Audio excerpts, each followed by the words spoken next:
Guys, welcome to my new mini video. তো আজ আমি সকাল সকাল উঠে রেডি হয়ে পড়ে নিয়েছি, যাচ্ছি দক্ষিণেশ্বর যাচ্ছি। মানে তোমরা বুঝতেই পারছো যে সেখানে যাচ্ছি কালী মায়ের পুজো দিতে। ট্রেন থেকে নেমে উঠে পড়েছি এই ফ্লাইওভার থেকে সোজা গিয়ে মন্দিরটা হলো মন্দিরের ফ্রন্ট গেট। মন্দিরের ফ্রন্ট গেট দিয়ে ঢুকেই আমরা চলে যাই প্রসাদ কিনতে। সেখানে দেখি প্রসাদের অনেক দোকান রয়েছে।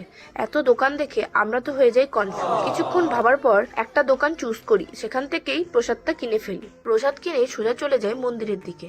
যেহেতু আজকে ছিল শনিবার, তাই ছিল কালী মায়ের মন্দিরে অনেক ভিড়। মন্দিরে যেহেতু ফোন অ্যালাউ নাই, তাই জন্য ফোনটাকে দিতে হতো জমা। তো তারপরে আমরা চলে যাই ফোন জমা দেওয়ার লাইনে। সেখানে দাঁড়িয়ে টোকন কেটে ফোনটা জমা করে দিই। কিছুক্ষণের মধ্যে আমাদের পুজো হয়ে যায়। সকাল থেকে কিছু না খাওয়ার কারণে আমাদের পেয়ে গেছিল খুব খিদে। তো আমরা চলে যাই ফুড প্লাজায় কিছু খাওয়ার জন্য। সেখানে গিয়ে আমরা অর্ডার করে নিয়ে 1 প্লেট ছোলা ভাটোরা খেয়ে আমরা সেখান থেকে বেরিয়ে পড়ি বাড়ি যাওয়ার জন্য। তো আজকের ভিডিও এখানে শেষ। ভিডিও ভালো লাগলে লাইক, শেয়ার, কমেন্ট, সাবস্ক্রাইব করবে। বাই।